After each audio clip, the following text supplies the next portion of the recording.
Hey there everyone, this is Samuel Johnson and welcome back to the Lyoko Retrospectives, and today we're going to be discussing episode 85 of Lyoko, Kadic, Bombshell. And as the name of the episode implies, there's a new visitor to Kadic. There's a new student at Kadic, transfer student from Iceland by the name of Blinga. She's a pen pal of Sissy's who has come to Kadic who's come to Kadic with Sissy's family acting as host. Essentially, she's just here to see the sights, taking their country, just pretty much just do exchange student stuff. But of course, as the episode title implies, she's a bombshell. Unlike every single guy at Kadic is immediately infatuated with her, while all the girls are either jealous of her or want to know her secret. And this, of course, is no exception for the Lyoko group. The instant all the guys see her, all of them do kind of end up feeling a little attracted to her, whereas Yumi and Aelita are just kind of act a little snarky and kind of condescending about her.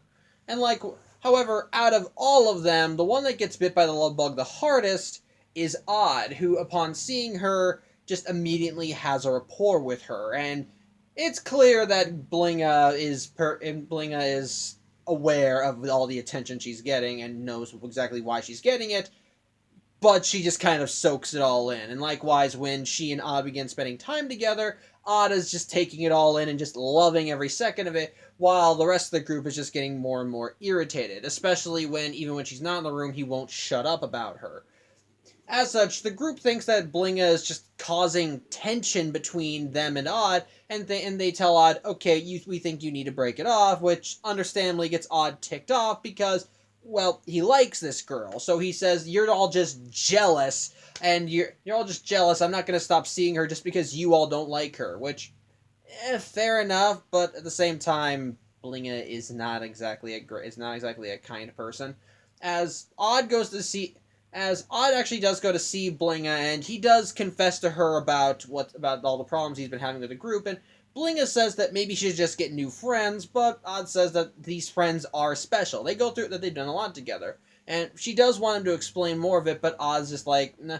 And while at first Odd isn't exactly willing to tell her, he does finally cave and say, okay, you know what, I'll just show you. As such, he brings her to the factory, and he tries explaining things to her, but in her curiosity, upon seeing it, she goes up to the terminal that Jeremy uses and begins messing with it. Of course, Odd's like, okay, just stop that, and while Blinga does get a little irritated, when he says, okay, I think it's time we leave, she does concede and leave.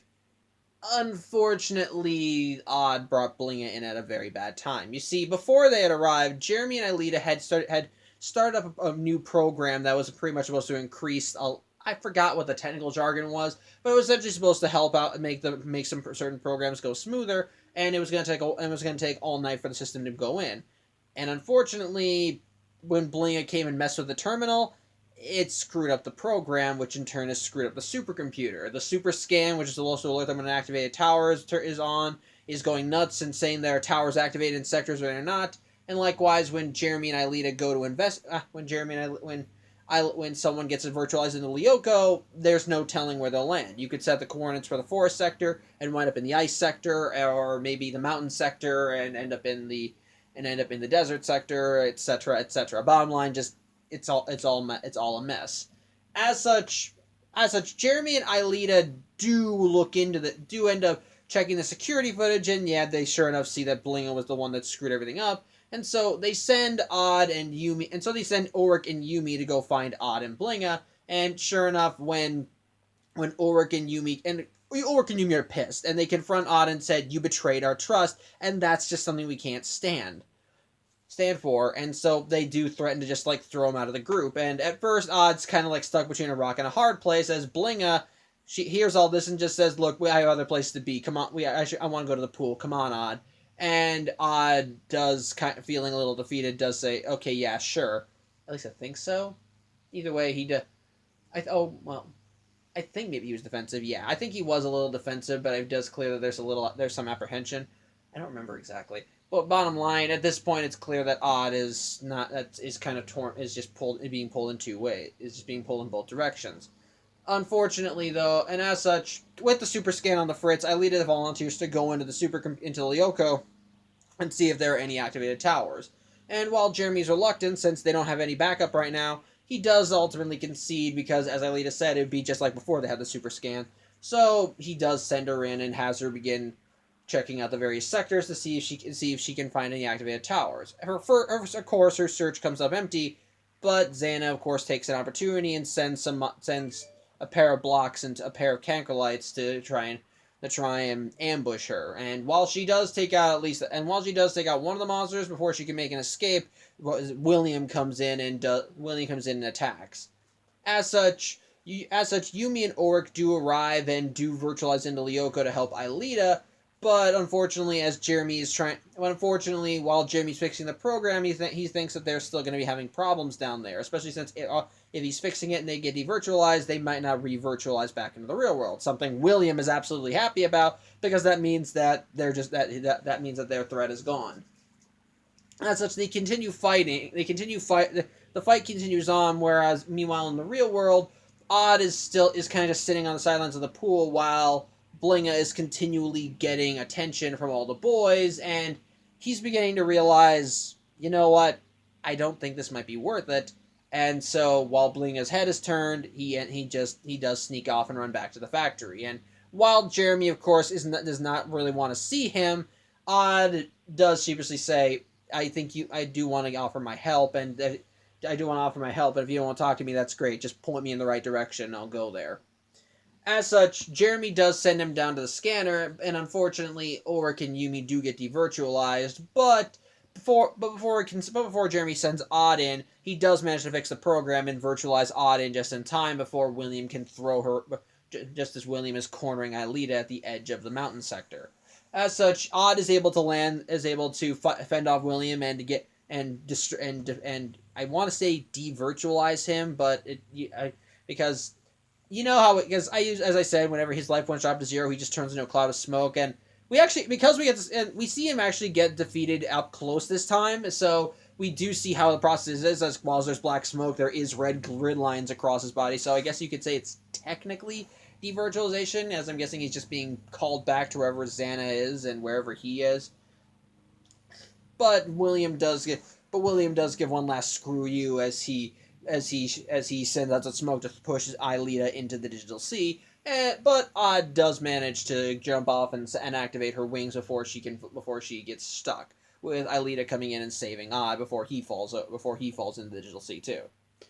As such, after the rescue, Odd does talk with the rest of the group, and he does admit, yeah, I effed up. I effed up bad. I revealed our secret. I was just screwy in the head, and if you guys want to kick me out of the group, I wouldn't blame you in the slightest. But the group, in light of what Odd just did, are a little forgiving and do admit that maybe they were a little jealous of him. Were a little jealous of him, which maybe I think so, probably. But they're forgiving because what Odd just did does show that his heart is still in the right place, and I do actually like that. And I'll admit, I do like that resolution. I do like that resolution. Like, he went in and saved Aelita, so at this point, even if they were still a little upset with him, at that point again, saved her life. That's something a real friend would do. And so they're willing to still forgive him. However, even Odd's like, well, what do we do with Blinga? We probably should return to the past so she doesn't tell anyone about the supercomputer. And so they say, actually, there might be a solution to that, and it turns out Blinga is leaving Kadic. It turns out that while Blinga was in Kadic Academy, all of Sissy's attention was being diverted, to the point where even her cronies Nicholas and her weren't even hanging around with her. As such, she decided that she managed to convince her dad to have Blinga go out to a cousin's house out in the countryside, and that's where she's going to be spending the rest of her. And that's where she's going to be spending the rest of her time there, in their time there. And so Sissy's just glad that now that she's got the attention back. And so the episode ends with Odd intentionally screwing with her after Blinga is gone, and it's clear that things are better and that he's feeling better. So, actually, I do kind of like this episode. It's clearly a filler episode, but again, I think, but like, what I like about this one is just is definitely kind of the tension growing in the group and how it's resolved. There's no major threat from Xana. It's just Xana takes advantage of an opportunity. But ultimately, what keeps the episode strong is just the character tension and what it happens. We know Odd can be a bit of a hopeless romantic, as he does. Well, okay, maybe not. He's a flirt and goes after any girl that looks at him nice. But in this case, there's this girl is one that he's spending more time with on a seriously, and the last girl that he had something akin to that was Sam, and well, he dumped her, so that's not really going to go anywhere. But seeing him try and make this work, and definitely falling more and more in love with this girl who's clearly just kind of taking advantage of him, it definitely adds more and more to the tension, especially because in his attempt to try and get her to understand his world, he does genuinely open up to her. He does tell her about the factory and how, yeah, he may be angry at his friends, but they've been through a lot together, and he can't just forget about them. And what I do like is that Inga does genuinely want to understand why he's like this, though she doesn't fully grasp it, as he does as when she does start messing with the supercomputer. Odd, of course, did actually adopt a worried mindset. Like, what are you doing? There's clearly something going on there. You might have screwed it up. And of course, we did see an alert pop up. And even he's like, okay, we really need to leave right now. So there is still that. But as Blinga's continued presence causes more problems within the group, it does cause greater tension, and it does kind of pull Odd in two ways, because he is clearly infatuated with this girl. She is treating him nicely, and he's actually is trying to open up to her.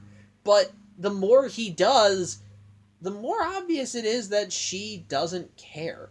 Like, they make it clear. Like, they make it clear very early in the episode. Blinga knows she's pretty, and she likes to abuse it.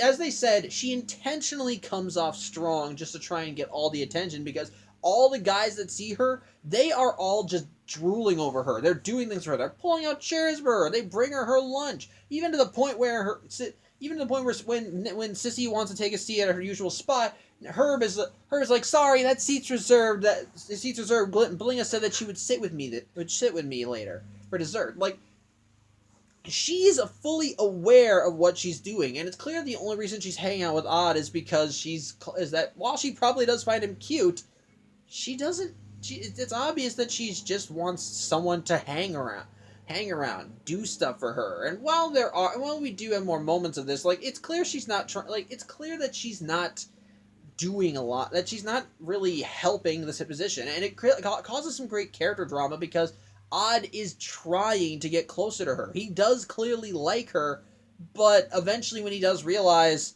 she's not worth it, it does kind of hit him hard, because at that point he's like, I've been a jerk, and I screwed up bad. And while he does want to go in and still help his friends, he does openly admit, if you guys want to kick me out, that's totally fine. I did something really, really bad.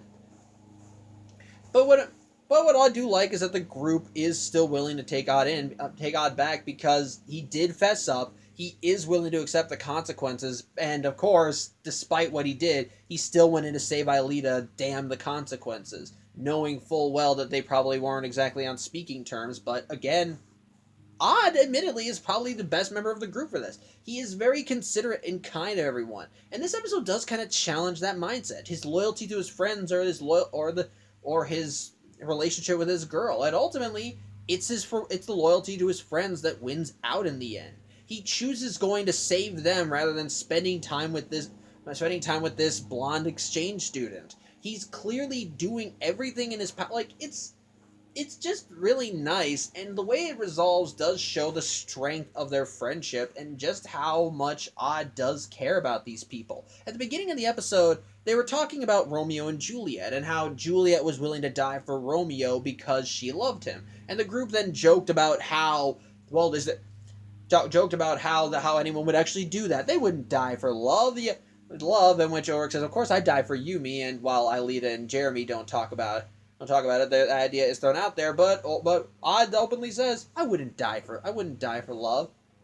But by the end of the episode, he's willing to jump into the digital sea and risk his own safety to save Aelita.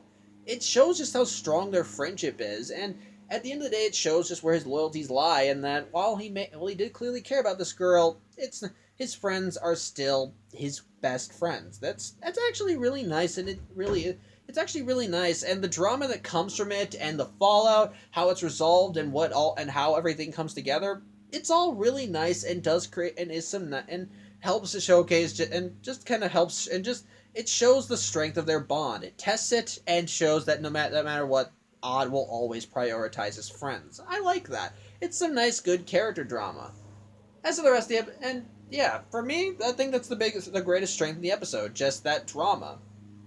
See, so overall, while I will admit this is probably a filler episode, from a character standpoint, it does a lot. It helps test the group, causes some good tension between them. The resolution is still really nice and sweet. The action is still really fun. I like seeing how they try to overcome everything. I love overall, just a really good episode. So, yeah, that's about it. Thank you for watching. I'm Samuel Johnson, and I'll see you next week. Take care.